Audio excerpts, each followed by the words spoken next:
Kabanata 1, ang malaking kahon ng tanso sa kalawakan. Ang buhay ay ang pinakamalaking himala ng mundo. Sa apat na sulok ng itaas at ibaba ay nakasulat ang salitang, universo. Bagamat ang universo ay totoo, ito ay walang hanggan at hindi maabot. Mula sa sinaunang panahon hanggang sa kasalukuyan, nakasulat ang salitang, pundasyon. Bagamat ang pundasyon ay may pag-unlad, hindi alam ang pinagmulan nito. Ang universo ay malawak at ang kalawakan ay walang hanggan, maraming mga siyentipiko ang nag-isip na ang Earth ay ang tanging lugar na may buhay. Sa katotohanan, ang sangkatauhan ay labis na nag-iisa. Sa loob ng malawak at matandang universo, kahit na may bilyong mga planeta, napakahirap makahanap ng pangalawang planeta na may buhay. Gayunpaman, hindi kailanman sumuko ang sangkatauhan sa paghahanap, mula noong nakaraang siglo, nagpadala na ng maraming mga spacecraft para sa pagsisiyasat sa kalawakan. Ang Voyager 2 ay isang unmanned spacecraft na inilunsad noong 1977 mula sa Kennedy Space Center sa Amerika. Sa ibabaw nito ay may dala-dalang gintong disk na may temang pagbati sa universo na naglalaman ng ilang mga uri ng musika na sikat at mga mensahe ng pagbati na sinabi sa 55 wika sa mundo, umaasa na isang araw ay mahuhuli ito ng ibang sibilisasyon. Mula dekada 2070 hanggang ngayon, ang Voyager 2 ay nananatiling nag-iisa sa kanyang paglalakbay sa malawak na universo. Ito ay tila isang maliit na butil ng alikabok. Maaaring tulad ng karamihan sa mga spacecraft, nagkaroon ito ng mga problema o tuluyang nawala sa tahimik na kalawakan. Lumipas na ang mahigit 30 taon, ang teknolohiya ay patuloy na umuunlad at nakabuo ang sangkatauhan ng mas advanced na mga spacecraft. Maaaring sa hindi kalayuan ay makakakuha tayo ng bagong hakbang sa pagsisiyasat sa kalawakan. Ngunit kahit na ganito, sa mahabang panahon, ang mga bagong uri ng spacecraft ay hindi pa rin makasunod sa yapak ng Voyager 2. Lumipas na ang 33 taon, ang Voyager 2 ay umabot na ng 14 na bilyong km mula sa Earth. Sa oras na ito, ang bilis nito ay umabot na sa ikatlong antas ng bilis sa universo, at sa kanyang orbit, hindi na ito kailanman makakabalik sa solar system, naging isang napakamasining na spacecraft. Sa dilim at yelo ng universo, ang ilang mga bituin ay tila mga malinaw na diamante na nakasabit sa isang itim na tela. Bagamat ang Voyager 2 ay mabilis na lumilipad sa malalim at walang hanggan ng universo, ito ay tila mga uod o langgam na dahan-daang gumagapang sa madilim na lupa. Matapos ang mahigit 30 taon, ngayon sa oras na ito, ang Voyager 2 ay nakakita ng isang nakakamanghang bagay. Sa tahimik na universo, siyam na higanteng katawan ay tahimik na nakahiga sa isang lugar. Noong ika-22 ng Mayo taong 2010, ang NASA ay tumanggap ng isang mahiwagang datos na ipinadala ng Voyager 2. Pagkatapos ng maraming pagsisikap sa pagsasalin, nakita nila ang isang hindi maipaliwanag na imahe. Sa oras na ito, ang lahat ng tao sa control room ng NASA ay nagulat, nakatayo na parang mga estatwang kahoy, sila ay labis na natatakot. Matagal bago sila nakabawi, at pagkatapos, ang control room ay naging maingay.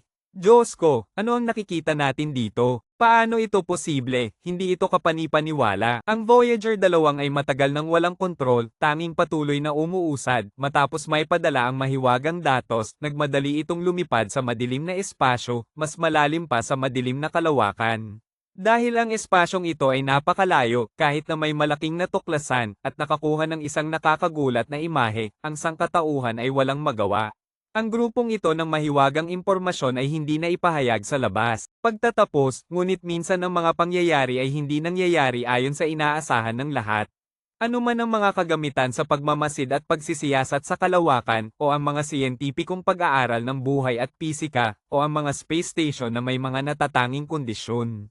Mula noong 1971, ang Unyong Sobyet ay matagumpay na naglunsad ng unang manned space station, at hanggang ngayon, ang buong mundo ay naglunsad ng 9 na space station. Noong ika-11 ng Hunyo taong 2010, sa panahong ito, sa loob ng International Space Station, ang ilang mga astronaut ay nagulat, ang kanilang mga pupil ay mabilis na kumsuo. Hanggang sa ngayon, ang pag-iral ng Diyos ay matagal ng pinabulaanan. Kung ang paniniwalang ito ay may mga tagapagpatuloy, ito ay sa espiritual na kawalang katiyakan ng tao na naghahanap ng isang simbolo. Ngunit sa oras na ito, ang isipan ng ilang mga elite astronaut ay nakakaranas ng matinding pagkabigla, nakita nila ang isang hindi maipaliwanag na imahe. Sa labas ng International Space Station, sa yelo at dilim ng universo, siyam na higanteng nilalang ang hindi kumikilos, tila matagal nang naruroon, nagdudulot ng walang katapusang kalungkutan, at ito ay siyam na katawan ng dragon. Walang pagkakaiba sa mga dragon sa mga alamat. Bawat katawan ng dragon ay umaabot ng 100 metro, tila gawa sa tinunaw na bakal, puno ng nakakaindek na damdamin. Ang dragon, na umiiral sa mga alamat kasama ng mga Diyos, ay lumalampas sa mga batas ng kalikasan. Ang siyam na katawan ng dragon ay umaabot ng 100 metro, ang kanilang mga buntot ay nakatali sa isang itim na kadena, sa madilim na espasyo ng universo sa likod ng siyam na katawan ng dragon, may isang pabaong na gawa sa tanso na umaabot ng 20 metro ang haba. Ang dragon, na umiiral sa mga alamat kasama ng mga Diyos, ay lumalampas sa mga batas ng kalikasan. Ngunit, sa pag-unlad ng agham hanggang ngayon, sino pa ang maniniwala na talagang umiiral ang mga dragon? Ang mga astronaut sa loob ng International Space Station, ang kanilang isipan ay labis na naapektuhan, ang tanawin na kanilang nakita ay nagdulot sa kanila ng hindi maipaliwanag na damdamin. Sa tahimik na universo, ang katawan ng dragon ay tila isang hindi mapapabagsak na pader ng bakal, at kahit na maramdaman ang nakatagong nakasisindak na lakas sa loob ng mga katawan. Ngunit, sila ay nawala na sa buhay, at magpakailanman ay natutulog sa malamig na espasyo ng universo. Ito ay, matapos ang matinding pagkabigla, ang ilang mga elite astronaut ay muling nag-urong ang kanilang mga mata, ang imahe na kanilang nakita ay lalong nagdulot ng takot. Ang malaking kabaong na gawa sa tanso ay may sinaunang hugis, ang ibabaw nito ay tila may isang sinaunang disenyo, puno ng kalungkutan ng mga taon, hindi alam kung ilang taon na itong lumulutang sa universo. Isinara ni Chris Wu ang aklat na Huang Di Neijing, ibinalik ang kanyang isip sa estado matapos ang pag-iisip tungkol sa kabanatang, The Wen, na nagtatala ng panahon ng sinaunang panahon. Tungkol sa panahon ng sinaunang panahon, wala namang mga detalyadong tala na tiyak, para sa mga tao sa kasalukuyan ito ay isang bahagi ng kasaysayan na puno ng kalabuan, na nagdudulot ng maraming pag-iisip. Si Yulong Kiyokwanai na espasyo ng universo, ang siyam na katawan ng dragon at ang malaking kabaong na gawa sa tanso ay nakakabit sa isang itim na kadena, ang anyo nito ay nagdudulot ng pagkabigla. Matapos ang pagkabigla sa hindi maipaliwanag na imahe, ang mga elite astronaut ay nagpadala ng signal ng komunikasyon. Universo, tumatawag sa Earth. Tungkol sa tiyak na pag-iral ng Voyager 2 na inilunsad sa kalawakan mula dekada 2070 hanggang Abril, Mayo ng 2010 ay nawala ang komunikasyon sa Earth. Kabanata 2, The Wen. Ang The Wen ay isang kabanata sa Huang Di Neijing. Ang mga tao sa sinaunang panahon, namumuhay ng daang taon, at ang kanilang mga galaw ay hindi bumabagal. Ang Hoang Danoy Kin ay isang sinaunang aklat na itinuturing na kayamanan, isinulat ito ilang libong taon na ang nakalipas, naging isa sa 3 dakilang klasikong aklat ng China, ang mga sinasabi sa aklat kahit na hindi maaring pagkatiwalaan ng buo, ngunit maaari ring sabihin sa kabuuan ito ay may napakahalagang halaga. Maaaring mabuhay ang isang mortal ng higit sa 100 taon, ngunit ang mga kilos ay walang kahit anong palatandaan ng katandaan.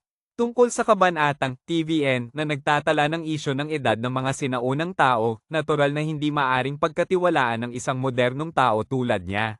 Ang malamig na hangin ay dahan-daang humihip, ilang mga dahon ng tungog sa hardin ay dahan-daang sumasayaw, nagbanggaan at nagbigay ng tunog na rao, ang sariwang hangin mula sa bintana sa harapan ay humihip papasok. Si Chris Wu ay talagang mahilig sa mga aklat na uri ng Suo KY, 3, habang nagbubuhos ng isang tasa ng mahinang berdeng tsaa, sinimulan niyang ipagpatuloy ang pagtalikod sa lumang aklat na nasa kanyang kamay. 3. Suo KY, pagkolekta ng mga kakaibang kwento. Sa panahon ng sinaunang panahon, ito ay isang napaka-misteryosong bahagi ng kasaysayan. Siya ay nagtataka bakit maraming mga lumang aklat ang kapag binanggit ang panahon ng sinaunang, na sinasabi ng mga sinaunang tao ay napakamabura, tila mayroong isang misteryo sa pagkawala ng sinaunang sibilisasyon sa daloy ng kasaysayan. Talaga bang mayroong isang bahagi ng kasaysayan na hindi alam ng mga tao? Pagkatapos ng isang maikling sandali ng pagninilay, siya ay muling nagpatuloy sa pagbabasa. Ang aklat na itinuturing na kayamanan, isinulat ito ilang libong taon na ang nakalipas, naging isa sa 3 dakilang klasikong aklat ng China, ang mga sinasabi sa aklat kahit na hindi maaring pagkatiwalaan ng buo, ngunit maaari ring sabihin sa kabuuan ito ay may napakahalagang halaga. Edkit Tin Dia, Ba M. Duang, HP Tinki, Doklap Thursday THN, Konok NHUC NHT, Sinang Dote Tin Dia, VHU Chong, THKY Dowsin. Apat, pumuno sa langit at lupa, hawakan ng yin at yang, humigop ng esensya, panatilihin ang espiritu, ang katawan at kalamnan ay isa, maaaring makasabay sa langit at lupa, walang katapusan, ito ang daan. Ang kabanatang TVN ay maraming beses na binanggit ang sinaunang panahon, may kaalaman sa pagbabago ng langit at lupa, pagsasanay sa pagbuo ng esensya, upang ang tao ay makamit ang walang kamatayang buhay, ang mga modernong tao ay sa katunayan ay walang kakayahang maniwala. Hindi namamalayan, ang pulang araw ay unti-unting lumulubog sa kanluran, ang sinag ng hapon ay kumakalat, pinapahiran ang puno ng enjidong sa labas ng bintana ng isang mapusyaw na pulang kulay.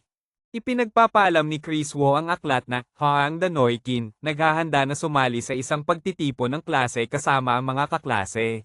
3 taon na ang lumipas mula nang siya ay umalis sa universidad, si Chris Wu ay nanatili sa lungsod na ito pagkatapos ng kanyang pagtatapos, habang tinitingnan ang nakaraan, ang panahon ng pagiging estudyante na walang malay at simple ay hindi na maibabalik. Ang 3 taon ay kung iisipin ay hindi mahaba, ngunit hindi rin ito maikling panahon, ang mga dating kaklase ay ngayon ay nasa iba't ibang sulok ng mundo, bawat isa ay may kanya-kanyang buhay. Ang magandang tunog ng ringtone ng kanyang cellphone ay pumutol sa kanyang mga iniisip, ito ay si Leoning na tumatawag, isang maganda at napakamatalinong babae, pagkatapos ng kanyang pagtatapos ay lumipat sa kalapit na lungsod, sa pamamagitan ng kanyang mga kakayahan ay umakyat bilang manager ng sangay 1 taon na ang nakalipas.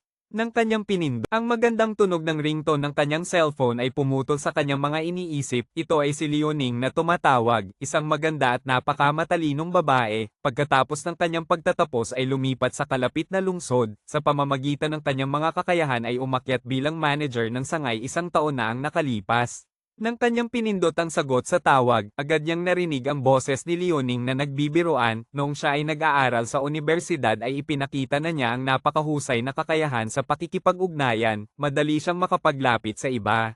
Kumusta? Naisip mo ako? Madali siyang nakapagpabalik. Sa kabilang linya ay narinig ang isang napakakaaya-ayang tawa, sinabi niya. Hindi ko alam ang lokasyon ng pagtitipon ng klase, samahan mo ako mamaya. Matapos ang maingat na pag-uusap tungkol sa lokasyon ng kanilang pagkikita, umalis si Chris Wu sa kanyang bahay sakay ng kotse. Noong siya ay nag-aaral pa, siya ay nagkaroon ng pagnanasa kay Leoning, ngunit siya ay maingat na sinabihan na hindi sila bagay sa isa't isa. Si Leoning ay isang napakagandang babae, at ang kanyang talino at pag-iisip ay higit pa sa kanyang kagandahan. Alam na alam niya kung ano ang kailangan niya, kung ano ang dapat gawin, at kung ano ang dapat sabihin at gawin. 10 minuto na lang bago ang kanilang pagkikita, si Chris Wu ay naghanap ng parking space sa harap ng isang department store, pagkatapos ay bumaba ng sasakyan at naghintay sa tabi ng kalsada para kay Leoning.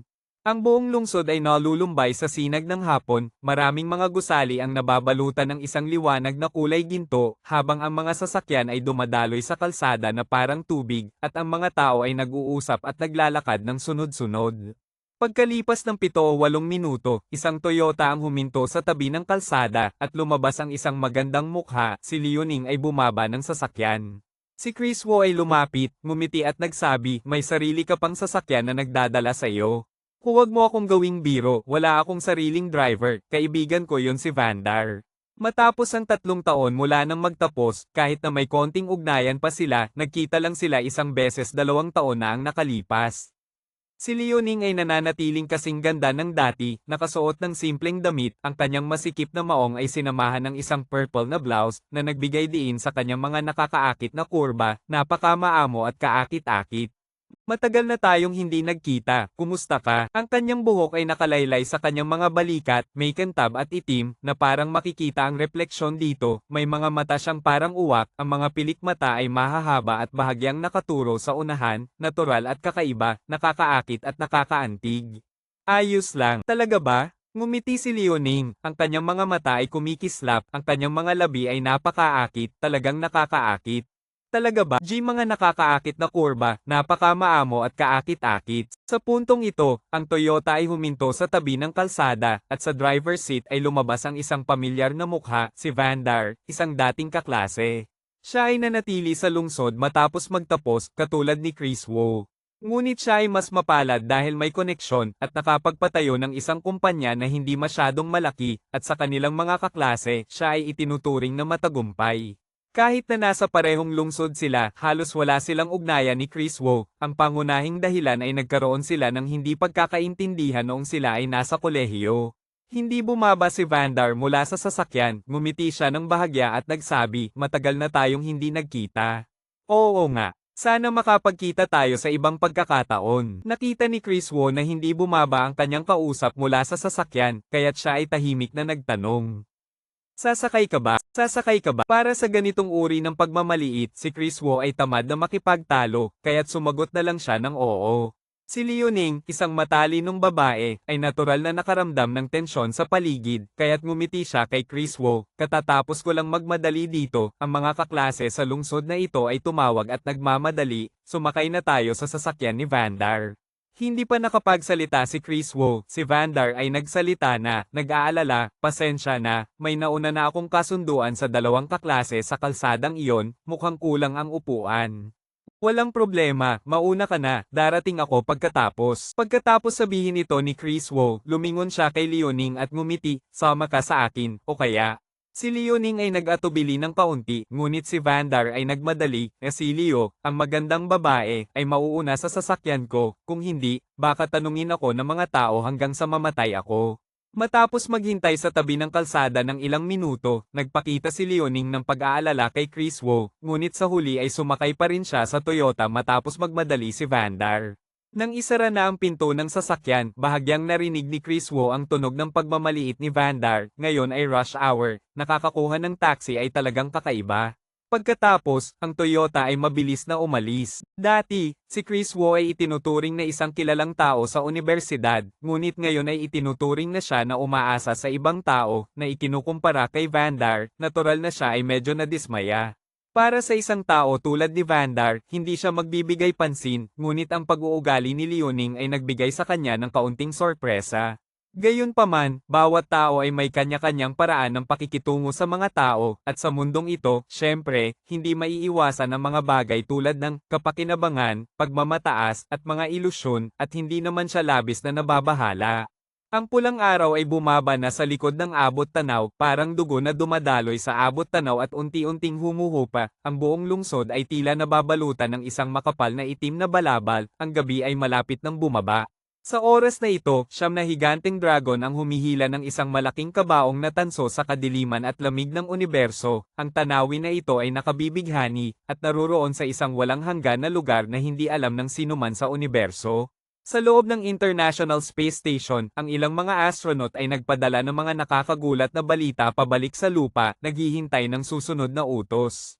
Kahit na ang karera ni Chris Wu ay hindi pa maituturing na matagumpay, dahil sa ilang mga dahilan at pagsisikap, siya ay may kaunting ipon sa kanyang kamay, at kamakailan lamang ay nakabili ng isang Mercedes-Benz. Mahigit 10 minuto ang lumipas, si Chris Wu ay nakarating na sa lugar ng kanilang reunion high THUNG Min na Wetan. Ito ay isang super entertainment venue na may mga serbisyo para sa pagkain, inumin, pahinga, at kasiyahan na nasa pinakamagandang lokasyon ng Golden Road, sa kabuuan ay napakamasigla at sa mga mamahaling sasakyan, maaari ring mahulaan ang antas ng paggastos dito. Matapos ang 3 taon mula nang magtapos ng kolehiyo, karamihan sa mga kaklase ay hindi pa matagumpay sa kanilang mga karera, kaya't si Chris Wu ay nakaramdam na ang pagpili ng lugar para sa reunion dito ay medyo magarbong. Nang bumaba siya mula sa parking lot at naglalakad patungo sa High THUNG Min na Wetan, mabilis niyang nakilala ang mga pamilyar na anino, lahat ng mga kaklase na dumedalo sa reunion, kasama na ang ilan na hindi niya nakita sa loob ng 3 taon. Chris Wu. Sa oras na ito, isang batang lalaki na may magandang anyo at magalang na tinawag siya, na may ngiti sa kanyang mukha, at nagsabi, ito ay hindi tama sa iyo, bilang may-ari ng lungsod na ito, ngayon ka lang lumabas, dapat ikaw ang nag-organisa ng reunion na ito. Ang batang lalaki na ito ay si Vincent, isa siya sa mga nag-organisa ng reunion na ito, at sa panahon ng kanilang pag-aaral sa kolehiyo, siya ay isang napaka-aktibong tao. Sinasabi ng iba na sa loob ng 3 taon, siya ay nagtagumpay sa isang ibang lungsod, at mayroon na ring sapat na kayamanan. Ang iba pang mga tao ay lumapit upang salubungin siya, kahit na matagal na silang hindi nagkita, ngunit ang pakikitungo ng lahat ay napakapalakaibigan. Sa katotohanan, si Vincent ay narito upang tanggapin ang lahat at ang mga taong nagtatrabaho sa pagtanggap ay mga 2 o 3 lamang, kaya madaling mahulaan ito. Si Vincent ay isang matalinong tao, hindi siya nag-iisa sa lugar na ito at nakipag-usap, kundi nakipag-usap habang naglalakad patungo sa harapan, tinatanggap ang lahat sa High Thung Minawethan. Sa ikalimang palapag ay may isang maliit na silid pulong na kayang tumanggap ng 30 hanggang 50 tao, at ito ay nabok na. Sa oras na ito, ang langit sa labas ay unti-unting dumidilim, at ang mga dumalo sa reunion ay tila kumpleto na. Ang mga tao ay naglalakad papasok na nagdudulot ng kasiyahan sa loob ng silid, may mga lumalapit upang magbatian, at ang pakiramdam ng oras ay tila huminto, ang espasyo ay nagiging baligtad, sa mga emosyon, tila bumalik sila sa panahon ng kanilang pag-aaral sa kolehiyo. Anahan ng kanilang pag-aaral sa kolehiyo. 3 taon na ang nakalipas mula nang magtapos, lahat ay 25 o 26 na taong gulang na, may ilan na nag-asawa na, at may 2 tao na naging mga batang ina. Bawat isa ay may kanya-kanyang buhay, ngunit sa kabuuan, ang karamihan sa mga kaklase ay mga ordinaryong tao, ang mga ideal at ambisyon noong nakaraan ay halos ganap na nawala sa paglipas ng panahon, at mayroon na ring karaniwang buhay tulad ng iba. Ang mga pangarap ay lumayo na, at ang nakararami ay nakakaalam na sila ay mga ordinaryong tao lamang. Si Chris Wu ay hinayla ni Vincent sa isang tabi, at maingat na tiningnan, at napansin na ang kanyang mga kaklase ay hindi lamang mga matagumpay na tao, kundi ang kanilang mga pamilya ay may kaunting koneksyon din. Chris Wu, ang late mo, kailangan talagang parusahan ka ng 3 baso. 3 baso, masyadong kaunti yan, parang hindi nyo naman pinapahalagahan ang kakayahan ni Chris Wu sa pag-inom. Si Leoning na nakaupo sa tabi ay napansin nito, ang kanyang mga mata ay kumikindat, ang kanyang katawan ay mahaba at ang mga kurba ay kaakit-akit, umaakit ng damdamin ng mga tao. Sino sa mga magaganda ang gustong parusahan ako? Pinagsama ni Chris Wu ang kanyang mga kaibigan na lalaki, at ginawang mga magaganda ang lahat. Kakauwi mo lang, agad-agad ay nakikinabang ka sa amin, parusahan, kailangan talagang parusahan ka ng mabigat. Nagkasundo ang lahat ng lalaki at babae, at nagsimula ng magsanay ng espada. Si Vander sa lungsod na ito ay may tiyak na koneksyon, kaya't natural lang na nasa maliit na grupong ito siya, at sinabi ng walang pag-aalinlangan, akala ko gusto mong manatili sa taxi ng ilang sandali. Nang marinig ito, medyo naging malamig ang atmosfera. Alam ng lahat dito na noong nasa kolehiyo pa, may kaunting alitan si Vander at Chris Wu, at ngayon na siya ay umuunlad sa lungsod na ito, sinadyang sinabi na si Chris Wu ay kailangang sumakay ng taxi para makapunta dito, talagang malinaw ang kanyang saloobin. Napansin din ng ibang mga kaklase ang sitwasyon dito, kaya't lumingon sila sa kabila, ngunit si Chris Wu ay hindi nagbigay pansin, ngumiti lamang siya at hindi na nagdagdag ng salita. Lalabas ako para salubungin si Chloe ni. Binago ni Vincent ang paksa ng usapan, at pagkatapos ay umalis. Si Leoning kasama ang 2 kaklase na babae ay nagsabing gusto nilang bumili ng pampaganda, at sinabing gusto nilang maghanap ng ilang mga branded na damit, ang iba naman ay nagkwento tungkol sa mga nakaraang araw, ang malamig na atmosfera ay agad na nakalimutan at naging mas masigla. Ngunit pagkatapos ng nangyari kanina, may kaunting pagbabago sa atmosfera, walang sino man ang nagbanggit muli tungkol sa parusa kay Chris Wu, at mas marami ang nakipag-usap kay Vander. Kahit na si Chris Wu ay isang kilalang tao noong siya ay nasa kolehiyo, pagkatapos ng kanyang pagtatapos, hindi na ito mahalaga, ang pinakamahalaga ngayon ay kung siya ay magiging matagumpay sa kanyang karera. Paminsan-minsan, may mga tao na tumitingin muli, at dito ay naiwan na lamang ang ilang tao, at ang mga nakaupo dito ay mga mabubuting kaklase, nagbago na ang paligid ni Chris Wu. Sa bagay na ito, si Chris Wu ay nananatiling kalmado, ngunit sa wakas ay tumayo siya at umalis sa kanyang upuan, upang maiwasan ng mga kaklase na bigyan siya ng espesyal na tatak. Ang mga alahas at branded na damit ay palaging paborito ng mga kaklase na babae, habang ang mga lalaki ay nag-uusap mula sa mga balita sa football hanggang sa mga balita sa kasalukuyan, ang mga paksa ng 2 kwento ay talagang magkaiba. Makalipas ang kalahating oras, ang 25 tao na dumalo sa class reunion ay kumpleto na. Sa kabuuan, mayroong 33 tao sa klase, kung saan 3 ang nag-aral sa ibang bansa, at 5 ang hindi nakapunta dahil sa ilang espesyal na dahilan. Sa class reunion na ito, ang ilang mga tao na nag-udyok ay unang tumayo at nagbasa ng talumpati, ang atmosfera ay talagang masigla, pagkatapos ay ang lahat ay nahati sa maliliit na bilog, at isa-isa silang nagsimulang makipag-usap. Matagal bago umalis ang lahat mula sa maliit na silid ng kumperensya at handa na silang itaas ang baso upang ipagdiwang ang muling pagkikita. Walang kaayusan, walang pagkakaiba sa mga kakilala o hindi, lahat ay nagtataas ng baso upang magbigay ng pagbati. Si Chris Wu ay hindi nakaupo sa parehong mesa kasama ang grupo ni Leoning at Vandar, kundi natural na nakaupo sa ibang mesa. Matapos ang talumpati, oras na para sa kalayaan, may mga taong lumapit sa mga mesa upang mag-toast at mayroon ding mga taong napalibutan sa kanilang sariling mesa ng mga tao na hindi makaalis, patuloy na pinapa-toast. Sa loob ng 3 taon, maraming nangyari, at bawat isa ay nagbago ng malaki. Marahil dahil sa epekto ng alak, hindi kaunti sa mga kaklase ang nagsalita tungkol sa kanilang sariling buhay, may mga taong nagmamalaki at may mga taong malungkot. May isang tao na nagalit sa kanyang boss na napakahigpit, walang makakapantay, palaging humihiling ng overtime, ngunit ang sahod ay napakababa.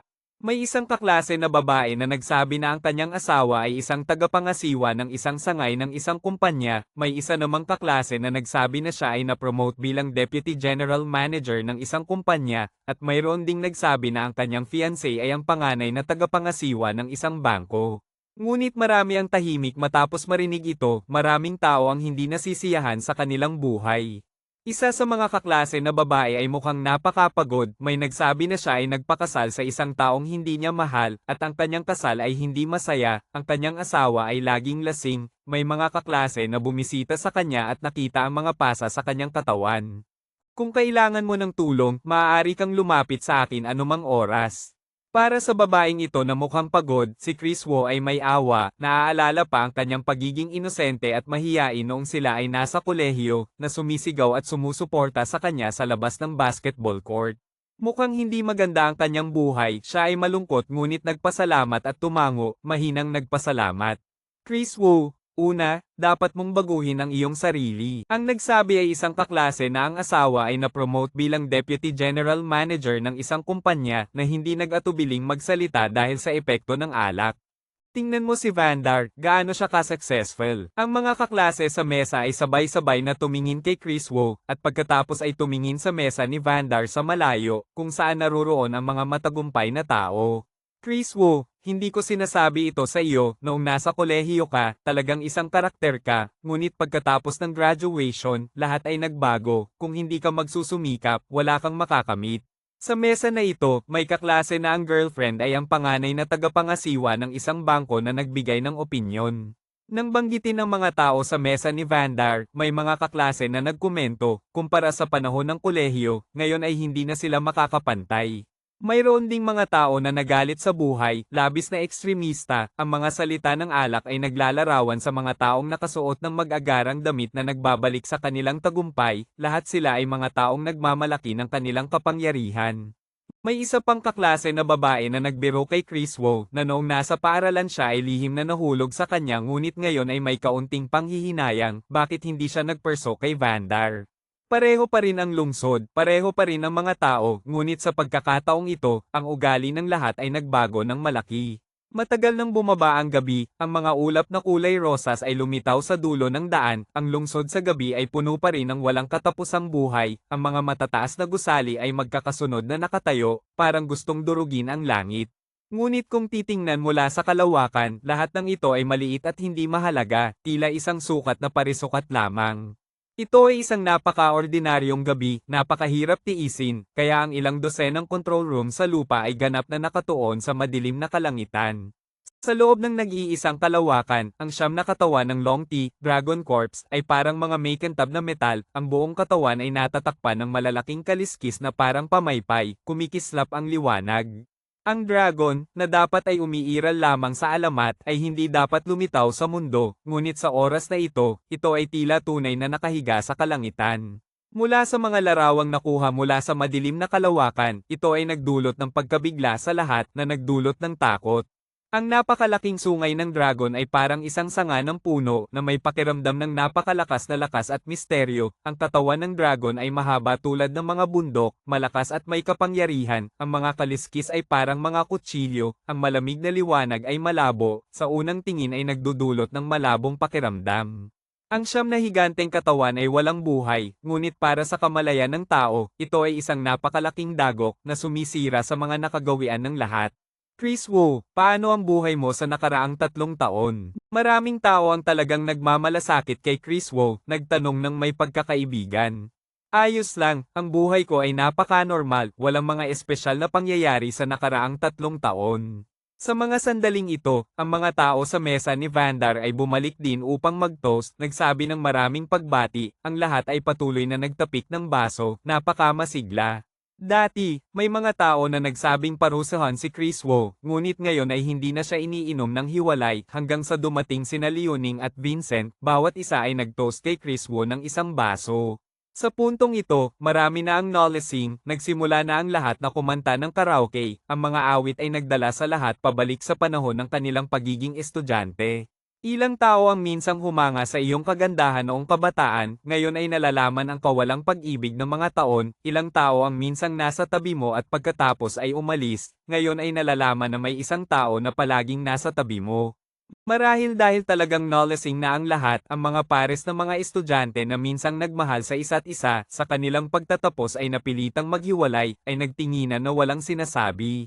Ang mga awit ay umaabot sa kanilang mga tainga, ang ilang mga babae ay hindi na makapagpigil, ang kanilang mga mata ay puno ng luha, umiyak ng malakas, ang lahat ay nagtipon-tipon upang magbigay ng aliw.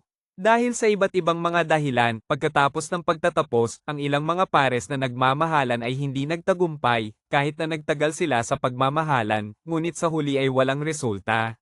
Ang pagtatapos ay katumbas ng paghihiwalay, ito ay parang isang sumpa, ang mga estudyanteng nagtapos taon-taon mula sa mga unibersidad ay nakakaranas ng mga ganitong trahedya. At sa kasamaang palad, ang ganitong trahedya ay tumatagal ng napakahabang panahon, ang kabataan ay kailangang makipag-ugnayan, kailangang magdusa ng pressure sa trabaho, o ang kasalukuyang estado ng lipunan, o iba pang dahilan. Lahat ay pumili ng mga awit mula 3 taon na ang nakalipas, may ilang kaklase na kumanta ng may damdamin na ibinabalik ang mga saloobin ng lahat pabalik sa 3 taon na ang nakalipas, bawat pangyayari noong sila ay estudyante ay muling bumangon, bawat detalye ay tila malinaw na nasa harap ng kanilang mga mata. Sa wakas, lumitaw ang Daloy, kinuha ang mikropono mula sa isang lasing na kaklase, ngunit ang kanyang pag-awit ay hindi may kukumpara, maituturing na nakakagimbal, ang mga demonyo ay umiiyak at ang mga Diyos ay nagdadalamhati, sinira ang mga tainga ng lahat, ngunit nagdala rin ng masayang atmosfera, na hindi mapigilan ng mga tao na tumawa.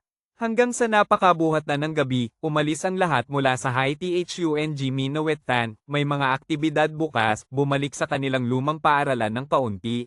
Ang ilang mga kaklase mula sa malayo ay nasa parehong hotel, ang ilan ay may sasakyan at sila ang responsable sa pagdadala sa kanila. Chris Wu, ihahatid kita pabalik sa hotel. Si Vandar ay nagparada ng kanyang Toyota sa tabi ni Leoning.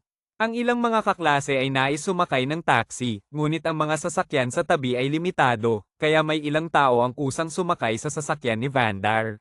Sa puntong ito, may isang Mercedes-Benz na nakaparada sa tabi ng kalsada, bumaba si Chris Wu at lumapit sa babaeng may mukhang pagod, ihahatid kita pauwi. Ihahatid kita pauwi. Si Chris Wu ay talagang nakikiramay sa babaeng kaklase na ito, noong panahon ng kolehiyo siya ay isang inosenteng dalaga, masaya, gustong sumuporta at sumigaw para sa kanya sa basketball court, minsang nahihiya pang ibigay sa kanya ang ilang bote ng mineral water. Ngunit ang buhay ngayon ay nagdulot sa kanya ng kalungkutan, ang kanyang mukha ay mapatla, ang kanyang kalagayan ay hindi maganda, at sa buong pagtitipon ay napakakaunti ang kanyang sinasabi. Sa mga sandaling ito, si Chris Wu ay nagparada ng sasakyan sa tabi ng kalsada, inanyayahan siyang sumakay, na agad na nagdulot sa kanya ng pasasalamat na hindi niya alam kung ano ang gagawin. Sa gabing ito, hindi siya gaanong pinansin ng mga tao, at ngayon ay nahihiya na parang hindi siya sanay na tingnan ng ibang mga kaklase. Sa kabila nito, si Vandar ay nagulat nang makita si Chris Wu na nagmaneho, at pagkatapos ay naging malamig ang kanyang ugali. Sa kabuuan, ang reaksyon ng lahat ay hindi pareho, may mga nagdududa ngunit walang makapagpaliwanag, mayroon ding mga nagulat at komplikado. Lahat ng tao ay tila hindi sinasadyang tumingin kay Leoning, ang sitwasyon sa harapan at ang mga salitang sinabi niya kanina ay ganap na magkaiba.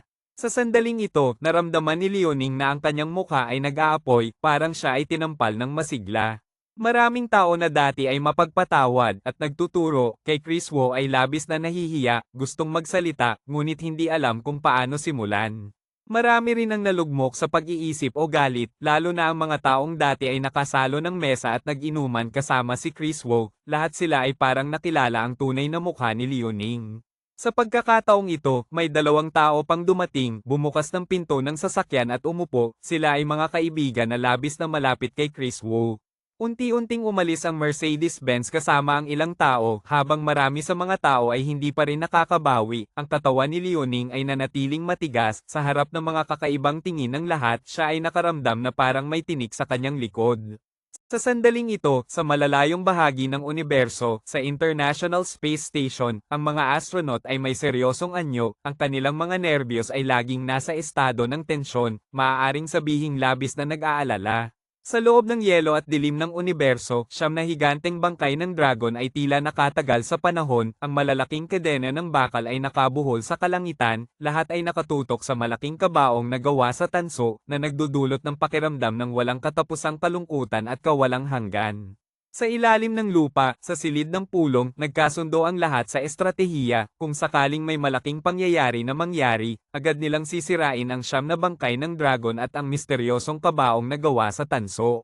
Ngunit walang sino man ang umaasang mangyayari ang ganitong bagay. Ang siyam na dragon na humahatak sa kabaong, mula sa malalim na sulok ng madilim at nag-iisang universo, ay may napakalaking halaga at kahulugan, mahirap itong sukatin. Bigla, sa loob ng control room ng International Space Station, nakatanggap sila ng isang misteryosong signal, hindi katulad ng karaniwang alon. Ang layunin ay malapit na, ito ay ang siyam na bangkay ng dragon na humahatak sa malaking kabaong na gawa sa tanso, may misteryosong alon na nagmumula sa sinaunang disenyo. Mahirap ID code. Ang signal ay naipadala pabalik sa lupa sa pamamagitan ng pagsasali ng mga ultra-advanced na computer, ngunit hindi pa rin nila mahanap ang anumang pahiwatig. Ang sinaunang disenyo sa malaking kabaong na gawa sa tanso ay natakpan na ng kalawang ng tanso, mahirap makita ng buo. Matapos ang paunang pagsusuri, ang inukit na disenyo ng tanso ay may kaugnayan sa mga sinaunang alamat ng Tsina. Ang mga institusyon ng pananaliksik mula sa iba't ibang bansa ay nagbigay ng isang conclusion. Ang inukit na disenyo ng mga hayop sa malaking kabaong na gawa sa tanso ay katulad ng mga sinaunang halimaw sa talaan ng Shanhai Jing, China. Ang anyo ng tauhan sa disenyo ay tila totoo at hindi totoo, napaka-misteryoso. Hindi alintana ang misteryosong pinagmulan ng inukit na disenyo ng tanso, ang misteryosong signal na ito ay hindi maipaliwanag, sa katunayan, walang anumang pahiwatig. Ang lumang paaralan ay hindi nagbago ng marami kumpara sa dati, ang tanging pagbabago ay ang mga tao na dumarating at umaalis, na nag-iiwan ng isang hindi malilimutang alaala sa kanilang kabataan. Sa ilalim ng mga puno, sa damuhan sa tabi, may ilang mga estudyanteng tahimik na nagbabasa ng libro, napakatahimik, ang grupo ni na Chris ay tila bumalik sa nakaraan, iniiwan ang 3 taon ng matapang at masiglang pakikibaka. Matapos ang pagtatapos, ang lahat ay abala sa kanilang mga pangarap at buhay. Maraming tao ang umalis sa lungsod na ito, maliban sa ilang tao, kasama na si Chris. Ang iba ay halos unang beses na bumalik sa kanilang lumang paaralan. Hindi kalayuan ay isang maliit na lawa na may mga alon, ang tanawin ay nananatiling pareho, malinaw pa rin ang mga alaala ng saya at lungkot, at ang pagkabagot ng mga nakaraang taon, o ang tanawin ng isang figura na may hawak na gitara na umaawit ng mga awit ng paaralan. Maraming taon na ang lumipas, ngunit sa tuwing tumutunog ang melodya, ito ay nagdudulot ng alaala ng mga inosenteng araw, ang banayad na kalungkutan na nagiging sanhi ng pagkasenti at tamis, madaling makaimpluwensya sa kaluluwa ng tao. Ang mga taon ay nag-iiwan ng kaunting mapait na lasa, ngunit hindi alam kung makikita pa ang figurang iyon na may hawak na gitara na umaawit, mahirap makahanap ng balita tungkol sa kanila matapos ang pagtatapos. Narinig ko mula sa mga kaibigan, ang malungkot na maestro na may hawak na gitara ay nasa isang bar sa ibang lungsod, at sa mga nakaraang taon ay puno ng kalungkutan. Naalala mo ba ang magandang muay na mahaba ang mga binti, maraming talento sa banda ng paaralan, napakaganda at dalisay, may nagsabi na siya ay naglilingkod ng alak sa isang nightclub. Ang lahat ay maaari lamang humikbi. Matapos ang pagtatapos, maraming tao ang tinamaan ng katotohanan ng buhay. Ang buhay ay minsang napakahirap na nagdudulot ng pakiramdam ng hirap at kalabuan. Matapos ang maikling katahimikan, muling nagpatuloy ang lahat. Sa oras na ito, Liuning ay lumapit kay Chris. Siya ay nakasuot ng isang puti at asul na damit na may pinaghalong puting seda na nagpapakita ng kanyang mga hita, lalong nagbigay diin sa kanyang mapuputing mga binti, kaakit-akit. Siya ay may suot na itim na sinturon na nagpapaganda sa kanyang baywang, mahahabang buhok na lumilipad, at malaki at bilog na dibdib, ang mga kurba ng kanyang katawan ay talagang kaakit-akit.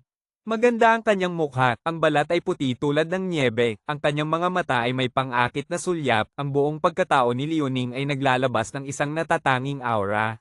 May sasakyan ka, bakit hindi mo ako sinabihan kahapon? Wala akong pagkakataon na magsalita. Ngayon, imbitahan mo ba akong sumakay sa iyong sasakyan? Siyempre, dito ako ng buong puso na iniimbitahan si Giay. Sa puntong ito, parehong ngumiti ang dalawa. Biglang binanggit ni Liuning ang nangyari kahapon, ngunit siya ay maingat na umiwas, at hindi nagbigay ng maraming paliwanag tungkol sa nangyari kahapon, at hindi rin siya nagpakumbaba upang paikliin ang kanilang relasyon. Matapos ang mga ito, siya ay ngumiti at umalis. Si Liuning ay isang matalinong babae, alam niyang ang labis na pagsisikap ay hindi maganda, tila ito ay hindi totoo, mas mabuti pang maging natural at tuwid sa kanyang mungkahi. Ang ganitong natural at mahiwagang pagbabago ay naganap din sa ilang mga kaklase. Lumabas mula sa lumang paaralan at malapit na sa tanghali, ang lahat ay nasa daan patungo sa isang kainan, ang Dangalama Tokpo. Inimbitahan ni Vincent si Chris na umupo sa kanilang mesa, si Chris ay ngumiti lamang at nag-imbita ng ilang baso ng alak, patuloy na umiinom kasama ang mga kaibigan mula kahapon. Chris, ang mga sinabi kahapon ay mga salita ng alak, hindi ko iyon sinasabi, huwag mong isiping masyado. Inimbitahan kita ng isang baso, uminom muna tayo at pagkatapos ay mag-usap. Ang nagsasalita ay ang taong may kasintahan na isang mataas na manager ng isang bangko, kahapon ay nagpakita ng anyo ng isang tao na mayabang, ngunit ngayon ay nagpakumbaba at nagbigay ng paliwanag tungkol sa nangyari kahapon. At ang babaeng kaklase na ang asawa ay na-promote bilang Deputy General Manager ng isang kumpanya, ay nagbago rin ang kanyang saloobin kumpara kahapon, naging magalang kay Chris. Halika, halika, lahat tayo ay magtaas ng baso. Kumpara sa kahapon, ang mesa ni Chris ngayon ay tila mas masaya, ang lahat ay patuloy na nagbabanggaan ng baso, paminsan-minsan may mga tao mula sa ibang mesa na lumapit upang mag-toast. At si Chris ay natural na hindi makatanggi, patuloy na nagbabanggaan ng baso, lalo na sa mga tao sa mesa ni Vincent, umiinom ng isang baso mula sa bawat isa. Si Vander ay napakakalmado, kahit na kahapon siya ay nahihiya, ngunit ngayon ay hindi nag-aalala, walang nakitang kakaibang saloobin, tila walang nangyaring hindi kanais-nais. Mga kaibigan, kagabi tumanggap ako ng tawag mula sa kabila ng karagatan. Ang nagsasalita ay si Chua, isang napakamahinhin na binata, ang lahat ay nag-iisip na ang kanyang pamilya ay may mataas na katayuan, at hindi ito isang lihim sa mga kaklase. Kahapon, si Vincent ay naghihintay sa High THUNG Minawethan para sa kanya. Lahat ay tumigil, tumingin kay Chua, anuman ang panahon, siya ay laging nagpapakita ng kabaitan, at hindi kailanman nagbigay ng pakiramdam ng kayabangan. Nagbigay si Chua ng balita na sa kabila ng karagatan ay may 3 kaklase na nag-aral sa ibang bansa na bumalik, na agad na nagpasimula ng masiglang talakayan sa mga kaklase dito. Matapos ang pagtatapos, tayo ay nagkalat sa lahat ng dako, bawat isa ay may kanya-kanyang buhay, ang makasama muli ay hindi madali. Hindi alintana kung ito ay ngayon, o kapag tayo ay naging mga magulang, hindi natin alam kung ilang taon na ang lumipas. Ang 3 kaklase na nag-aral sa ibang bansa ay bumalik, mayroon akong mungkahi, pahabain ang oras ng pagtitipon na ito. Tuldok Kudli. Si Chris ay umuwi mula sa biyahe, nagbuhos ng isang tasa ng banayad na berdeng tsaa, tahimik na tumingin sa puno ng enjidong sa labas ng bintana, naaalala niya ang ilang mga lumang kwento. Ang taong ito ay minsang umalis, naglakbay palayo, unti-unting nawala sa dulo ng daan, tulad ng dahon ng enjidong na dahan-daang nahuhulog. Tina, ang pangalang ito ay matagal nang nawala sa alaala ni Chris. Nang kolehiyo, si Tina ay umalis patungong kabila ng karagatan upang mag-aral. Sa mga unang buwan ang kanilang komunikasyon ay napakasiksik, ngunit habang lumilipas ang panahon, ang mga email at tawag ay unti-unting nabawasan, sa huli ay tuluyan ng naputol ang ugnayan. Mas mabuting sabihin na nawala ang isa kaysa sasabihin na nagmimiti pa. Isang kaibigan na hindi pinahalagahan ng pag-ibig, ay umabot din sa inaasahang wakas. Ngayon, mula kay Chua, nalaman ni Chris na si Tina ay malapit nang bumalik sa bansa. Nang marinig ang pangalang ito, siya ay tila may kaunting pakiramdam ng pagkakaibang, bigla niyang naisip, mahigit 2 taon na ang nakalipas. Ang oras ng pagtitipon ay pinalawig, nagpunta sa Taishan para maglibang, lahat ng gastos ay sasagutin ng grupo ni na Vincent at Chua. Para sa mga karaniwang tao, ito ay maaaring ituring na luho, ngunit para sa kanila, ito ay hindi gaanong mahalaga. 3 araw pagkatapos, si Chris ay muling nakita ang pamilyar na figura sa paanan ng Taishan. 3 taon na ang lumipas, si Tina ay nananatiling kaakit-akit at maganda, walang masyadong pagbabago. Siya ay may taas na 1.75 na metro, may suot na sunglasses, ang mahabang itim na buhok ay sumasabay sa hangin, napaka-eleganteng. Siya ay nakabihis ng magaan, simpleng kasuotan, may suot na shorts hanggang tuhod, ang kanyang mga binti ay maganda at mapuputi, mahahaba at kaakit-akit, may suot na t-shirt na may print ng karakter mula sa isang palabas. Si Tina ay walang duda na napakaganda, ang kanyang balat ay makinis at puti tulad ng nyebe, ang kanyang mga mata ay malalaki, ang kanyang mga pilik mata ay mahahaba, tila puno ng buhay, hindi mayabang ngunit tiyak sa sarili. Siya ay natural na nakikipag-usap sa kanyang mga kaklase, naging sentro ng atensyon, ngunit nagbigay pa rin ng pakiramdam ng pagiging malapit. Sa tabi ni Tina ay isang binatang may mataas na katawan, ayon sa pagpapakilala ay ang kanyang kaklase mula sa Amerika, kabaligtaran ng mahinahon na mukha ng isang tao mula sa silangan, siya ay may tipikal na mukha ng kanluranin, mataas ang ilong, malalim na asul na mga mata, at bahagyang kulot na ginto, ayon sa pamantayan ng kagandahan ng kanluran, siya ay napakagwapo. Kamusta sa lahat? Ako si Kate, tungkol sa Taishan, umaasa, sa wakas ay, makikita. Ang binatang ito mula sa Amerika na si Kate, kahit na ang kanyang wika ay hindi masyadong maganda, ngunit sapat na upang ipahayag ang kanyang nais sabihin. Ngunit ang 2 dating kaklase na bumalik mula sa pag-aaral sa ibang bansa ay napapaligiran din ng masigasig na tao, tinatanong tungkol sa kanilang buhay at sitwasyon sa pag-aaral sa kabila ng karagatan. Matapos ang 3 taon, muling nakita ni Chris si Tina, nagbago ang espasyo, at tila ang oras ay may galaw. Pareho silang nayanig ngunit hindi natatakot, magalang na nagtanong sa isa't isa, hindi dahil sa matagal na pagkakalayo kundi dahil sa tahimik na pagkikita, na tila malamig na tubig, kahit may kaunting amoy ng pagkamahinhin. Hindi na kailangan ng maraming salita, isang banayad na pagkikita, may mga bagay na hindi na kailangang sabihin, at ang hindi pagsasabi ay isang uri ng resulta. Kabanata 6, Phong Tien Chi Tia, Phong Tien Chi Dia, ang lugar ng pagsamba sa langit ng mga hari noong sinaunang panahon sa tuktok ng Taishan. Sa loob ng universo, tanging ang pag-iisa at kadiliman ang naroroon, ang siyam na higanteng katawan ng dragon ay nakalaylay sa kalangitan, ang lakas ng isang dambuhalang kabaong na tanso, tila nakikibahagi sa pag-iral ng 10,000 taon kasama ang universo ng Honghong. Ilang araw na ang lumipas, wala pa ring paraan upang isalin ang disenyo ng tanso na ipinadala ng misteryosong signal, at wala ring paraan upang ma-retrieve ito, upang maibalik sa daigdig para sa pag-aaral. Gumagalaw na, lumihis mula sa orbit, unti-unting bumababa. Sa mga sandaling ito, sa loob ng International Space Station, ang ilang mga elite na astronaut, ang kanilang mga mata ay mabilis na sumikip, ang jiulong ay humihila ng kabaong, lumihis mula sa orbit at unti-unting bumababa. Ang Taishan, kahanga-hanga at nakabibighaning, ang lakas ay tila nakatayo sa itaas ng Wuyo, tinawag na unang bundok ng mundo. Mula pa noong sinaunang panahon, ang Taishan ay simbolo ng kabanalan. Sa pinakalabas na bahagi ng silangang Zhongyuan, mayroong Wanghe at Wenhe na umiikot sa paligid nito. Noong sinaunang panahon, sinasabi ng mga tao na ito ang unang lupa na nagbigay buhay sa lahat ng bagay.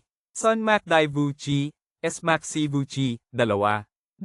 Ang bundok na walang kapantay, ang kasaysayan na walang kapantay.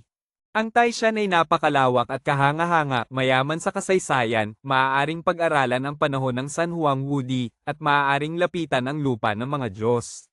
Tiangao Bukekap, Vu Taishan Thung Lap Phong Tien Nhi Taichi, KY Ken Thn Linda. 3. Ang langit ay mataas at hindi maabot, sa tuktok ng Taishan ay nagtatayo ng Phong Tien upang sumamba, umaasang malapit sa mga Diyos. Si Qin Shi Huang ay nagwagi sa buong mundo, si Han Wudi ay may pambihirang talino, pareho ng isang beses o dalawa sa Taishan ay nagsagawa ng malaking seremonya ng pagsamba sa langit, Phong Tien Dai Din.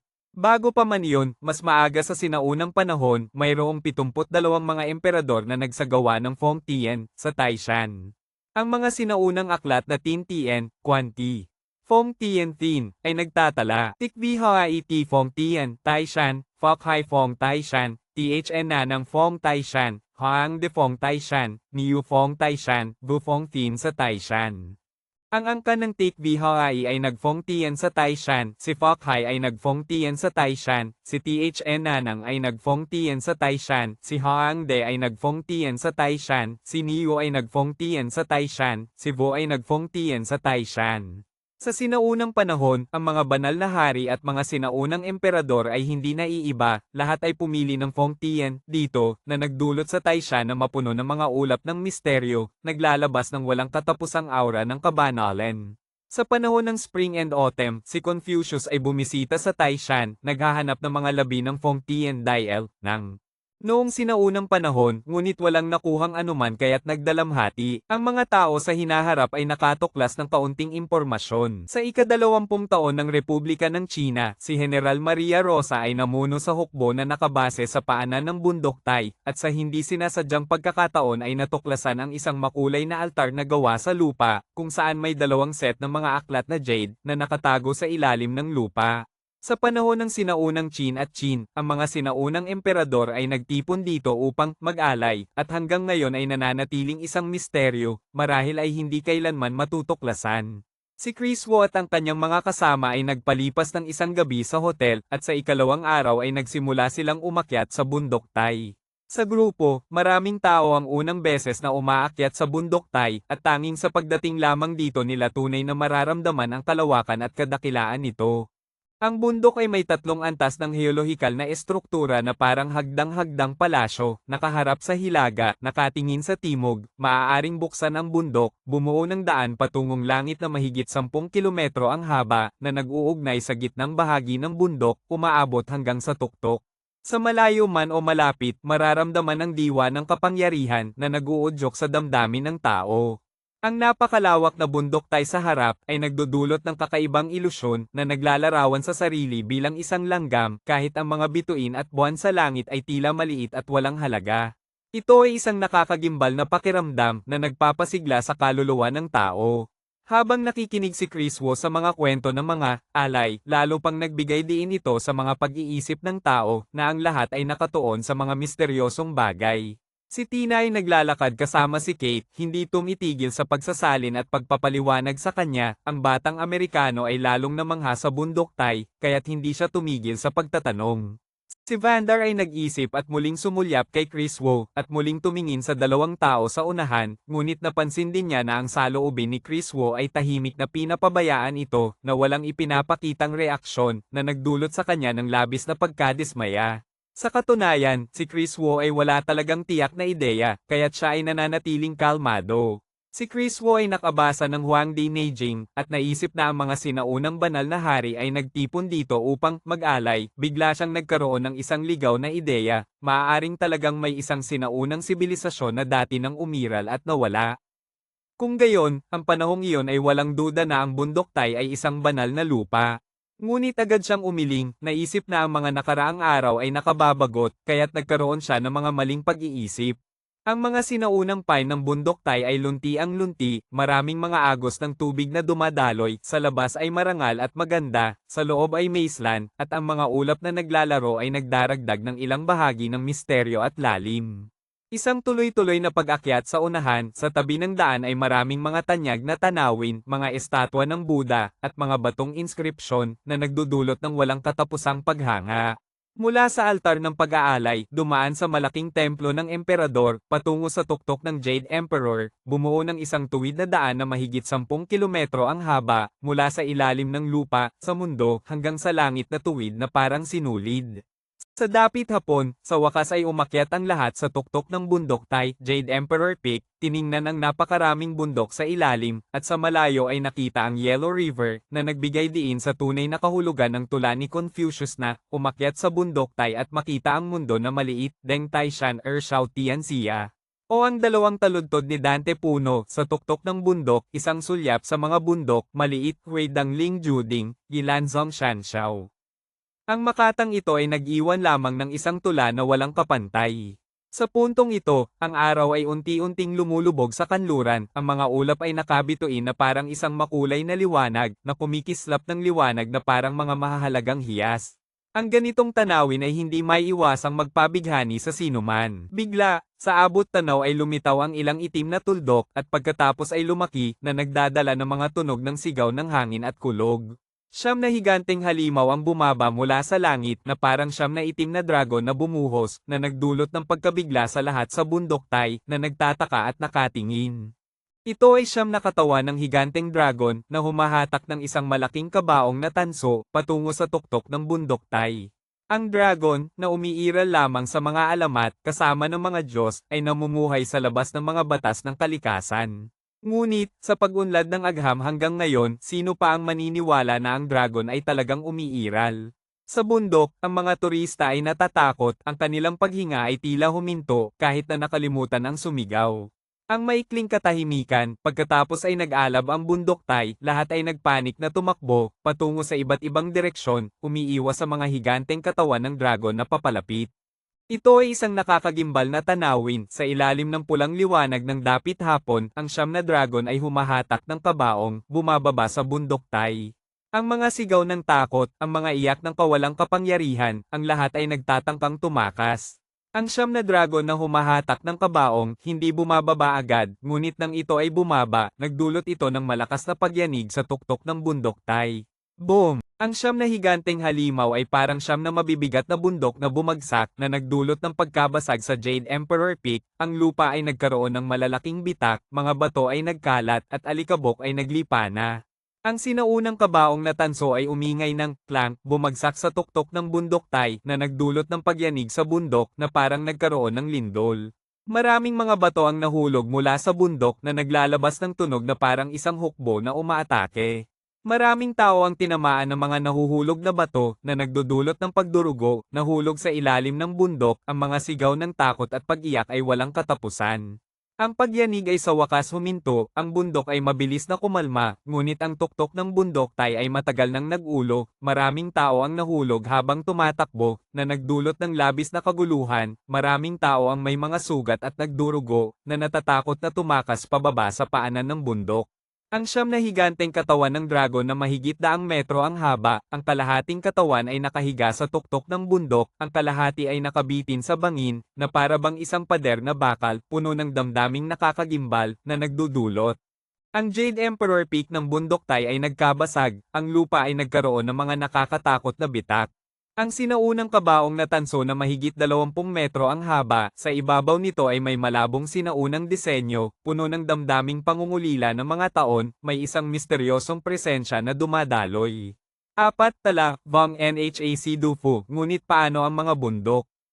Ang Chin at Lo ay tila nahahati. Ang kalikasan ay tila may mga Diyos. Ang Yin at Yang ay nagtataglay ng mga misteryo. Ang mga ulap ay naglalakbay sa puso. Ang mga ibon ay naglalakbay sa mga mata. Minsan umakyat sa tuktok, tumingin sa mga bundok sa ibaba. Isinali ni T.R.N. Trongsan. Kabanata 7, Makulay na Altar, makulay na altar, isang altar na gawa sa 5 uri ng lupa na may iba't ibang kulay. Ang pangyayari ay masyadong biglaan, ang mga kaganapan sa harap ay lumampas sa imahinasyon ng lahat. Ang lahat ay hindi makapaniwala sa kanilang mga mata. Ngunit, ang siyam na katawan ng dragon, mga katawan ng dragon, at ang kabaong na tanso na nakahiga sa harap ay tila isang katotohanan na tumama sa kanilang mga mata. Lahat ng ito ay labag sa mga karaniwang teorya na nagwasak sa kaalaman ng tao, ang pag-iisip ng lahat ay nakaranas ng matinding pagkabigla. Sa gitna ng kaguluhan, ang grupo ni Chris Wu ay hindi nagpanik na tumakas, nagtipon ang lahat sa isang lugar, hanggang sa ang Jade Emperor Peak ay muling kumalma, kahit na ang lahat ay nahulog, ngunit walang malubhang pinsala, tanging ilang tao ang may mga pasa sa braso. Sa puntong ito, ang kanilang mga mukha ay puno ng takot, ang hindi maipaliwanag na tanawin sa harap nila ay mahirap kalimutan sa buong buhay nila. Ang siyam na katawan ng higanteng dragon ay tahimik na nakahiga sa harap, kasama ang napakalaking kabaong na tanso na talagang nagdulot ng pagkabigla sa paningin ng lahat, lahat ng ito ay puno ng misteryo at nakakagimbal. Lahat ay walang sinasabi, ngunit sa loob ay may mga alon ng damdamin, ang kanilang mga mukha ay puno ng iba't ibang anyo ng takot, pangamba, at hirap na makapagpigil. Nang lumipas ang mahabang panahon, si Tina ay mahinang nagsabi, mabilis tayong bumaba ng bundok. Ang lahat ay nagkakasundong tumango, naisip na dapat agad na umalis dito, walang sino man ang nagnanais na manatili pa. Ang atmosfera sa NGOC Hangtin ay nagdudulot ng lamig sa katawan, bakit may siyam na set ng long tea, bangkay ng dragon, kasama ang malaking kabaong na gawa sa tanso dito.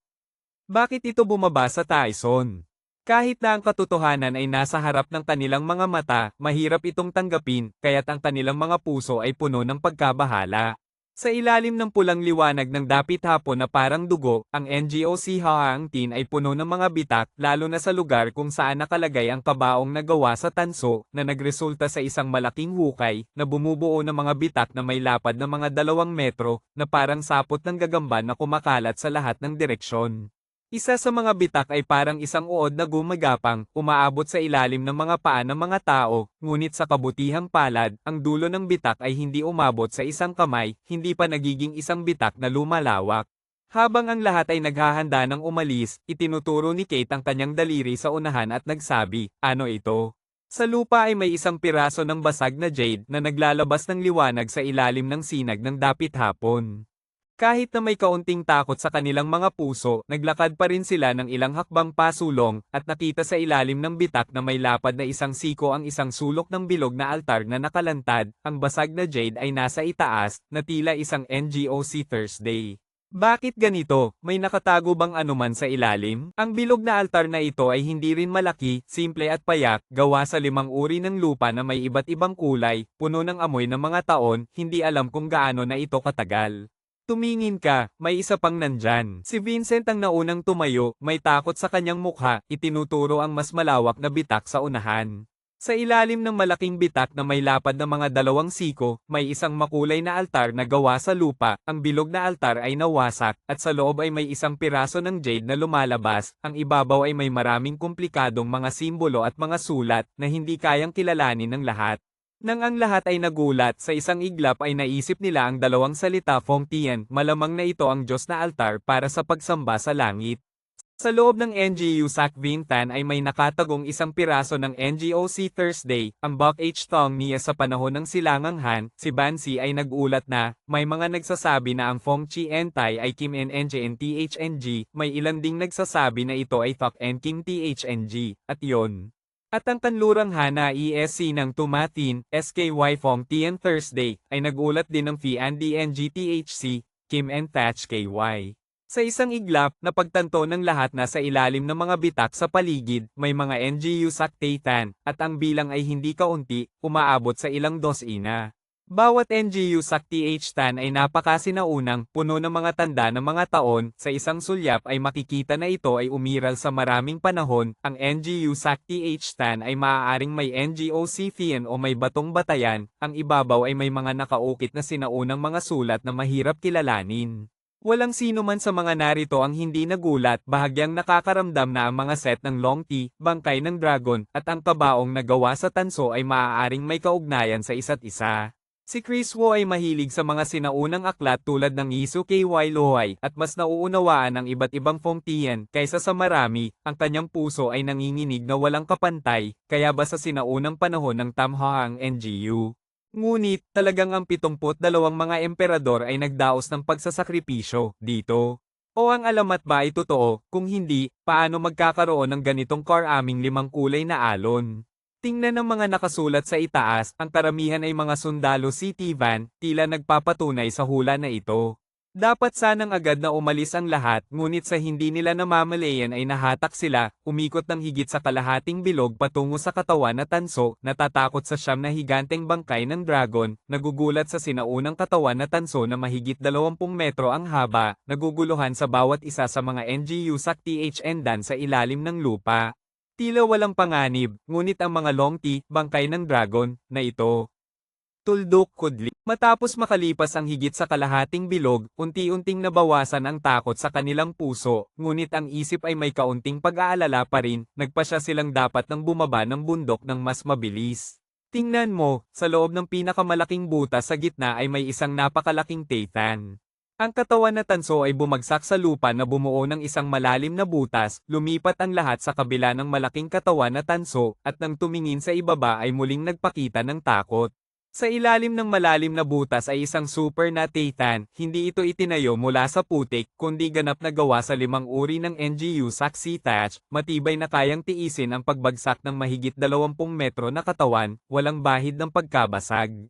Ang napakalaking NGU sa thatchdan ay malinaw na hindi katulad ng ibang thatchdan na gawa sa lupa, nasa gitnang bahagi ng mahal na hiyas din, ang kapangyarihan nito ay tila mas malaki kaysa sa Titan na gawa sa lupa. Ang katawan na tanso ay bumagsak mula sa itaas, ang lakas ng pagbagsak ay napakalaki, ngunit hindi ito nagkaroon ng kahit anong pagkabasag, walang bahagi ang nasira, mahirap isipin kung anong uri ng kakaibang bato ang ginamit sa pagtatayo nito. Sa ibabaw ng NGU Sac Thatch Stand, bukod sa malaking katawan na tanso, may mga nakatumpok na hindi mabilang na mga blok ng jade at mga piraso ng bato, puno ng sinaunang anyo. Ano man ang mga blok ng jade o mga piraso ng bato ay may mga ukit na sinaunang simbolo na labis na mahiwaga, kumpara sa sundalo city van na nakita sa NGU Sac TH Dan, mas orihinal pa, tila mga simbolo ng mahiwagang mga aklat ng langit. Sa ibabaw ng napakalaking NGU Sac Thatch Dan, ang mga blok ng jade at mga piraso ng bato ay maayos na nakaayos at hindi nasira ng katawan, na nagbigay ng pagkabigla sa mga tao. Magsimula na tayong umalis dito. Sabay na sinabi ni na Chris Wu at Chua, pinapabilis ang lahat. Agad na tumango ang lahat, talagang hindi angkop na manatili dito, kahit na may walang katapusang mga lihim, hindi ito ang tamang panahon para mag-imbestiga, ang 9 na higanteng bangkay ng dragon sa tabi ay nagdudulot ng pagkabahala, at ang malaking katawan na tanso ay lalong nagdudulot ng takot sa puso ng lahat.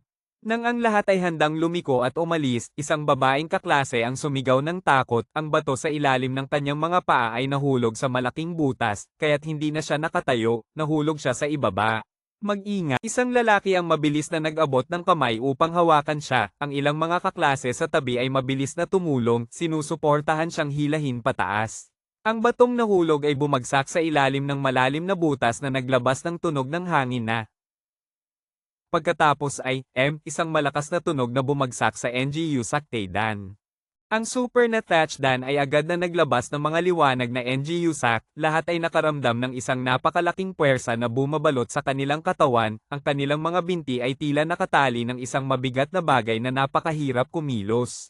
Ang NGU Sac touchdown ay patuloy na nanginginig na nagdulot din ng pagyanig sa mahal na hiyastin, ang mga tao sa ibabaw ng bibig ng butas ay nakaramdam ng pagkahilo, ngunit hindi sila makagalaw, lahat ay nahulog sa ilalim ng malaking butas. Ang lahat ay nahulog sa 5 kulay na alon, labis na natatakot. Ang lahat ay nahulog sa 5 kulay na titan, nagbagsak ng isang bungkos na mga blok ng jade at mga piraso ng bato, isang tunog na RM ang umabot, ang titan ay naging isang gulo. Ang sinaunang katawan na tanso ay nasa tabi, ang tanso sa ibabaw ay may maraming kalawang, ngunit hindi maikukubli ang mga ukit na tanso, na lumilitaw na malabo, tila may dala na kapangyarihan ng Diyos, may ilang mga guhit ng tao na umiiyak. Sa ganitong kalapit na distansya, kahit na maabot ang kamay ay maaari itong hawakan, ngunit ang lahat ay may takot sa kanilang puso, ang takot ay nagpapalamig sa kanilang gulugod. Ang 5 kulay na titan na itinayo ng mga sinaunang tao ay nakaranas ng napakaraming taon, ginamit para sa layunin ng pagsasakripisyo sa langit, talagang nagtagumpay ba ang mga sinaunang emperador sa pagtawag? Sa oras na ito, biglang nakaramdam ang lahat ng isang malamig na puwersa ng kawalang hanggan na kumikilos, na nagdudulot ng takot sa kanilang puso. Luke Nai, Chinbo Long Ti, Zarong, Sinang Kwa na IBNG Dong Tao NMNGN Ngang Fiat Truak, Lenao Chuang BNGU Sakte Tan Dua Den. Tuong TRUYN, Tuluk Tien Haang Hanvu, THUNGC Tam Hoang NGU The Bay Moy Hai De Vuong Tong Dai Sihan Kwa Phong Tien, Dai El, Saudo, Bon Hu Non DUC Sai G. NGU Sak Kwang Ho Loang Lan, NGO Si Fien Sinang Thatch Fien Tran NGU Sak Tay Dan BNG Nin TRN Trong SUT, Faraan Sang, NHNGCHC Cham Kak Tran BMT Toan Bo NHP Na Ito Raan Sang, Katate Tan Tulon Fara Kwang Mang NHU Ha. Rang rak Mton Vivun TRUYN Den, Mo KHINGO Si Fien Sinang Thatch Fien BNGNHUNTV, Saudo Banra NHNG Tia Sang, NHNG CHDUC Cham Kaktran BMTDU NGNHU Sosin Men, Toan Bovora, Yenlin GIA Kongtrong.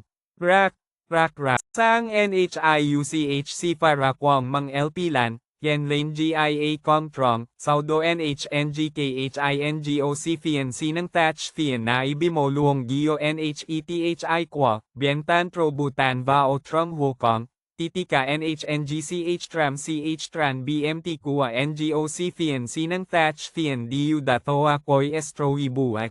BN Tran Chik H Lon DNG Chik Kwana EBNG Dong Tao, Yenlane MY Ngan CHCLP Lan, DUNGNHU Do Toan Bonuak Tip Duktan, Toera Kwang Mang LP Lan. Rang Rak Tieng V na LNTH High TRUYN Den, Fusomo CHC Laura Tu Sai NGU Sak TH Tan BN Kan, Yenlane GIA Kongtrong. Ang paligid ng malaking katawan na tanso ay napapalibutan ng napakaraming kumikislap na bituin, sa ilalim ng pulang liwanag ng dapit hapon ay nagbigay ng mas mahiwagang tanawin. Sa mahal na hiyas din ay may ilang tao pa, nang ang kaguluhan ay nangyari ay hindi pa nakatakas pababa ng bundok, ngunit sa oras na ito nang makita ang grupo ni na Chris Wu na nahulog sa malaking butas, at nakita ang ganitong kakaibang tanawin, lahat ay natakot, nagkumpulan at tumakbo pababa ng bundok. Sa gitna ng kaguluhan, maraming tao ang nahulog, ang mga sigaw ng sakit at mga daing ng tulong ay patuloy na umabot. At sa parehong oras, ang mga sinaunang titik na naglalabas ng kumikislap na liwanag ay biglang nagtipon sa hangin, unti-unting bumuo ng isang napakalaking bakway, may isang mahiwagang puwersa na lumalabas. Ito ay isang nakabibighaning tanawin, ang mga simbolo at sinaunang titik na ito ay naglalaman ng hindi maipaliwanag na puwersa, pagkatapos ng pagkakabuo ay naging isang napakalaking bakway daw, sumasaklaw sa ibabaw ng katawan na tanso at siyam na longti.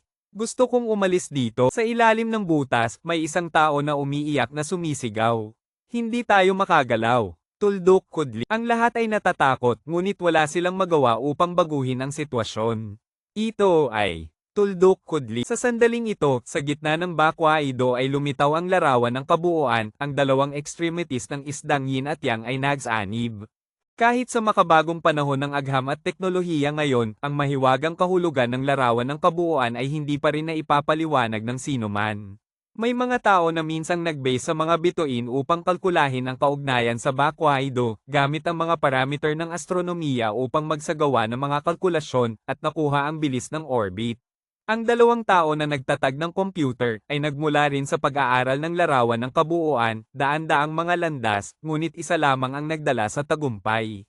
Ang sinaunang larawan ng kabuuan para sa mga tao ngayon ay nananatiling isang palaisipan na may malaking apela, paano ito natuklasan, ano ang gamit nito, at bakit ito nilikha. Hanggang ngayon, mayroon lamang mga alamat at mga hula na hindi makatotohanan, at walang anumang konkretong ebidensya upang patunayan. Sa kasalukuyan, nakita na ng grupo ni na Chris Wu ang larawan ng kabuuan na hindi nais ipaalam sa tao, ito ay may isang napakahalagang lihim, na may kaugnayan sa panahon at espasyo. Sa loob ng larawan ng kabuuan, ang espasyo ay baluktot, ang mga sinag ng liwanag ay tila nakakaakit, kasabay ng San, Cain, Tn, Doai, Cn, Chn, Lai, at Com na tumutugma sa mga simbolo ng bakwai na patuloy na naglalabas ng liwanag, na parang isang sinaunang code na kumikislap. Sa loob ng larawan ng kabuuan, ang dalawang isdang yin at yang ay parang dalawang kakaibang pintuan, patuloy na nanginginig, dahan-daang bumubukas ng isang puwang, na tila patungo sa malalayong kalawakan. Ang kumikislap na liwanag ay hindi tumitigil, ang 8 uri ng simbolo ng bakwai ay patuloy na naglalaro mula sa liwanag tungo sa dilim, sa wakas ang mga komplikadong pagbabago ay naglaho, lahat ay lumiwanag, nagbigay ng nakakasilaw na liwanag. Isang malakas na tunog ng pagyanig, sa gitna ng larawan ng kabuuan, ang dalawang isdang yin at yang ay dahan-daang bumukas, sa prosesong ito paminsan-minsan ay naglalabas ng kumikislap na liwanag, kahit na may nakikita ng isang sinaunang kalawakan. Ang kumikislap na liwanag ay hindi tumitigil, ang 8 uri ng simbolo ng bakwai ay patuloy na naglalaro mula sa liwanag tungo sa dilim, sa wakas ang mga komplikadong pagbabago ay naglaho, lahat ay lumiwanag, nagbigay ng nakakasilaw na liwanag. Sa wakas, ang isdang yin at yang ay lumawak na parang isang karaniwang pintuan na nagbubukas ng isang napakalaking at misteryosong daanan, hindi alam kung saan patungo, at ang loob nito ay madilim.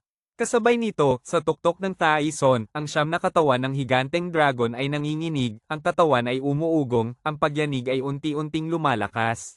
Ang grupo ni na Chris Wu ay nakatayo ng malapit sa katawan, maraming tao ang natatakot at sumisigaw, at maraming mga estudyanteng babae ang nanginginig at umiiyak. Ano ang gagawin natin? Tulungan mo ako. Sa ganitong sitwasyon, lahat ay may pakiramdam ng kawalang kapangyarihan, maraming estudyanteng babae ang malakas na umiiyak. Sa oras na ito, ang mga may kaunting tibay ng loob ay naguguluhan, nakatingin ng mabuti sa napakalaking katawan, ang takip ng katawan ay biglang nanginginig at umalis sa kanyang posisyon, lumitaw ang isang malaking puwang sa loob na napapalibutan ng kakaibang aura.